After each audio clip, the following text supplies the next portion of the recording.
आज Doubtnut app download करें। Doubtnut पर अपने सभी गणित, रसायन विज्ञान, भौतिक विज्ञान और जीव विज्ञान के डाउट्स का करो सफाया। बस प्रश्न की फोटो खींचो, एक ही प्रश्न को क्रॉप करो और तुरंत वीडियो सोल्यूशन पाओ। अभी डाउनलोड करें। दोस्तों, प्रश्न में हमको दिया हुआ है कि एक नदी में पानी 1.5 किलोमीटर प्रति घंटे की वेग से बह रहा है, ठीक है। और एक तैराक जो है वो शांत जल में 4.5 किलोमीटर प्रति घंटे की दर से तैर सकता है।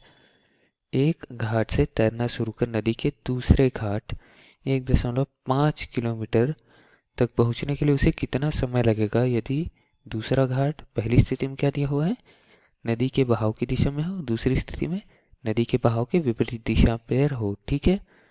तो हम इसको हल करते हैं। हमको क्या दिया है कि नदी में पानी का वेग, मतलब वेग को हम v से दर्शाते हैं और नदी में पानी का वेग है, तो इसको क्या दर्शाएंगे, नदी में के लिए इसको r लिख देते हैं। वी आर क्या दिया है, 1.5 किलोमीटर प्रति घंटा, ठीक है। ये किसका वेग है, पानी का। अब तैराक का वेग जल में क्या दिया हुआ है, 4.5 किलोमीटर प्रति घंटा, तो इसको क्या लिखते हैं हम, वी एस डब्ल्यू किस में दिया हुआ है, 4.5 किलोमीटर प्रति घंटा, ठीक है। अब हमको क्या दिया हुआ है, एक घाट से दूसरी घाट 1.5 किलोमीटर की दूरी दे दी गई है। मतलब ए से बी के बीच की दूरी क्या दे दी गई है, हमको दे दी गई है 1.5 किलोमीटर। और हम क्या जानते हैं कि ये घाट है, मतलब एक जगह से दूसरी जगह जाने वाले है नहीं, ये तो स्थिर रहेंगे। जाएगा तो तैराक जा सकता है या फिर पानी बह के जा सकता है, ठीक है। पहली स्थिति ए की ओर हम देखते हैं। ए में क्या दिया हुआ है, नदी के बहाव की दिशा में हो, ठीक है। तो दूसरा घाट जो है वो नदी के बहाव की दिशा में, मतलब नदी भी इस दिशा पर बह रही है और तैराक भी इसी दिशा पर जा रहा है, तो तैराक की सहायता करेगा नदी की बहाव जो रहेगी वो।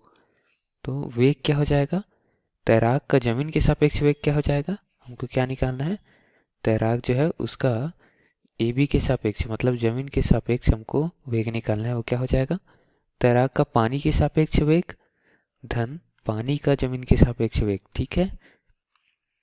दोनों वेग का मैं योग करूंगा, 1.5 धन 4.5, तो जो तैराक का जमीन के सापेक्ष वेग कितना निकल जाएगा, 6 किलोमीटर प्रति घंटा। हमको ज्ञात क्या करना है, समय। अब समय क्या होता है, चाल बराबर दूरी बटे समय होता है, ठीक है। तो समय क्या हो जाएगा, दूरी बटे चाल, ठीक है। दूरी क्या दिया हुआ है हमको, ए से बी के बीच की 1.5 किलोमीटर, और चाल क्या दी गई है, 6 किलोमीटर प्रति घंटा। तो यहाँ से हम समय निकाल सकते हैं। समय हमारे पास कितना आ जाएगा, समय आ जाएगा 0.25 घंटा। या फिर इसको मिनट में निकाले तो क्या करेंगे, 60 से गुना कर देंगे, ठीक है। तो 60 से गुना करने के पश्चात क्या आ जाएगा, ये आ जाएगा 15 मिनट, ठीक है दोस्तों। तो उसको 15 मिनट लगेंगे किस दशा पर, दशा ए, जब पानी के बहाव उसकी दिशा में हो, तैराक के, ठीक, ए से बी की ओर हो। अब बी स्थिति पे क्या बोला है कि पानी की बहाव विपरीत दिशा पर हो।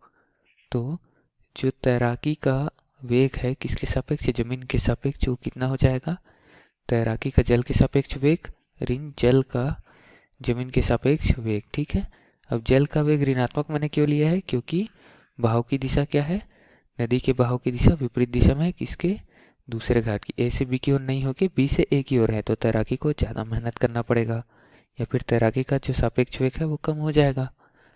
तो वी एस वी का मान हमको दिया है 4.5, और वी आर का मान क्या है हमारे पास, वी आर का मान है 1.5। हल करने से जो तैराकी का वेग है किसके सापेक्ष, जमीन के सापेक्ष, कितना आएगा, 3 किलोमीटर प्रति घंटा, ठीक है। समय निकालेंगे तो समय का मान कितना आएगा, समय बराबर दूरी बटे चाल वाले सूत्र ये मैंने ऊपर लगाया हुआ है, उसमें से निकाले अगर, दूरी कितना दी है, 3 किलोमीटर, दूरी दिया हुआ है हमको 1.5 किलोमीटर ए से बी के बीच, और वेग क्या है, 3 किलोमीटर प्रति घंटा सापेक्ष वेग है, ठीक है। इसको हल करने से आएगा 0.5 घंटा, या फिर इसको 60 से गुना करके क्या लिख सकते हैं, 30 मिनट, ठीक है दोस्तों। तो दिए गए प्रश्न का उत्तर हम इस तरीके से निकाल सकते हैं। धन्यवाद। कक्षा 6 से 12वीं से लेकर नीट, IIT, JEE वो एडवांस के लेवल तक 1 करोड़ से ज्यादा छात्रों का भरोसा। आज ही डाउनलोड करें डाउटनेट ऐप या व्हाट्सएप करें अपने सारे डाउट्स 8400 400 400 पर।